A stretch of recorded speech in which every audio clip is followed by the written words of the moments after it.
Salam dalam kasih Tuhan Yesus, kembali menyapa dan menjumpai melalui renungan harian Toraya Kamis 20 April 2023. Menyambut firman Tuhan, kita berdoa.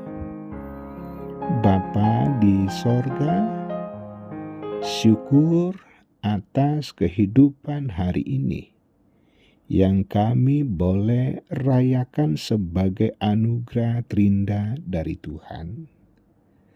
Dan sebagai rasa syukur kami tidak lupa untuk membaca dan merenungkan kebenaran firman-Mu. Firman yang kami percaya sungguh-sungguh akan menguatkan iman dan pengharapan kami. Dengan firman Tuhan, kehidupan kami semakin diubahkan. Dengan firman Tuhan, kehidupan kami semakin mempermuliakan Allah. Layakkan kami untuk menerima firman-Mu dan berbicaralah, kami sedia mendengar. Amin. Pembacaan Alkitab dari 1 Korintus 15 ayat 12 sampai 19. Kebangkitan kita, jadi bila mana kami beritakan bahwa Kristus dibangkitkan dari antara orang mati, bagaimana mungkin ada di antara kamu yang mengatakan bahwa tidak ada kebangkitan orang mati? Kalau tidak ada kebangkitan orang mati, maka Kristus juga tidak dibangkitkan.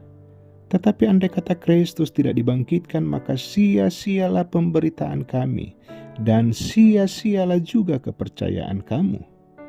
Lebih daripada itu, kami ternyata berdusta terhadap Allah, karena tentang Dia kami katakan bahwa Ia telah membangkitkan Kristus, padahal Ia tidak membangkitkannya.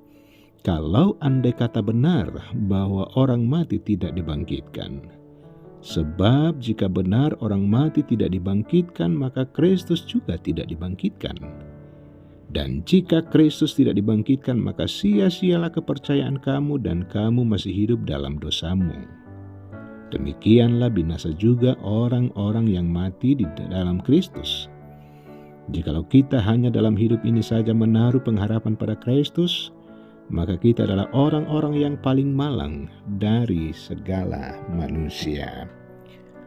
Amin. Tema rehat di hari ini, meyakini kebangkitannya. Sobat rehat, apa artinya kalau kita tidak percaya atau meragukan perihal kebangkitan Tuhan Yesus dari antara orang mati?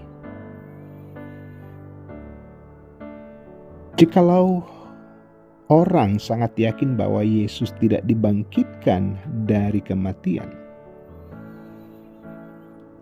tentunya sebagai anak-anak Tuhan kita punya pemahaman yang sama, bahwa penyangkalan akan kebangkitan Yesus pada hakikatnya bahwa pemberitaan rasuli sebagai kebohongan,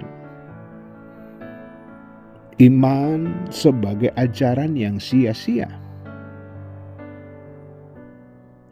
Orang Kristen yang meninggal dunia akan binasa. Ataukah juga orang Kristen yang masih hidup akan menjadi orang yang paling malang di dunia ini karena mempercayai kebohongan. Sobat rehat, Rasul Paulus menegaskan bahwa kalau tidak ada kebangkitan orang mati, maka Kristus juga tidak dibangkitkan. Dan kita telah percaya bahwa Yesus sudah bangkit dari antara orang mati. Dengan demikian mereka yang percaya kepadanya juga akan bangkit. Hal ini ditegaskan sendiri oleh Yesus dalam percakapan dengan Marta dalam peristiwa kematian Lazarus. Akulah kebangkitan dan hidup. Barang siapa percaya kepadaku, ia akan hidup walau ia sudah mati. Lihat Yohanes 11 ayat 25. Tidak ada artinya bahwa kita percaya jika tidak yakin akan kebangkitan Yesus. Karena soal kebangkitan Yesus adalah merupakan inti dari kepercayaan kita. Paulus meyakinkan kita, andai kata Kristus tidak dibangkitkan, maka sia-sialah pemberitaan kami dan sia-sialah jugalah kepercayaan kamu. Sobat Rehat yang dikasihi Tuhan Yesus, sebagai anak Tuhan yang percaya kepada kebangkitan Yesus dari antara orang mati, tentunya kita akan semakin dikuatkan ketika kita percaya bahwa perihal kematian dan kebangkitan Kristus ada di dalam bingkai kasih karunia Allah. Memang pikiran manusiawi kita tidak akan menyelami rahasia kehendak Tuhan. Hanya dengan kekuatan Roh Kudus kita dimampukan untuk memahami semuanya itu.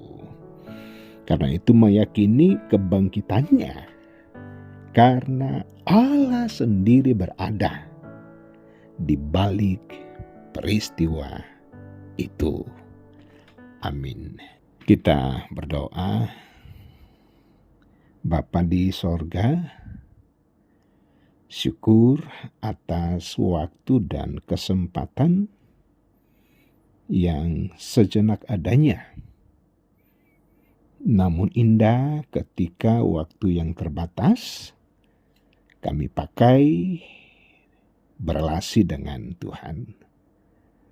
Teristimewa firman Tuhan menyapa, kami boleh merenungkan, dan oleh kuat kuasa Roh Kudus kami semakin diteguhkan untuk meyakini peristiwa kebangkitan Tuhan Yesus dari kematian. Bapa di sorga, kasih dan kesetiaan-Mu menuntun dan memampukan kami semua untuk bekerja di sepanjang hari ini. Tentunya sebagai pekerja-pekerja yang penuh kebersyukuran, sebagai anak-anak Tuhan yang hidup dari anugerah Allah. Yang bergumul Tuhan memberkati sehingga boleh menemukan jalan keluar yang terbaik. Yang sakit Tuhan lawat sehingga boleh dipulihkan. Yang berduka Tuhan berikan penghiburan, bahwa sekalipun anak Tuhan dalam duka cita, tetapi kasih dan penghiburan Tuhan senantiasa ada. Bapa di sorga, di mana saja anak Tuhan berada di hari ini, bersama dengan Tuhan kehidupan kami senantiasa diberkati. Di dalam nama Tuhan Yesus. Amin. Sobat Rehat, demikian sapaan firman Tuhan. Tuhan Yesus memberkati.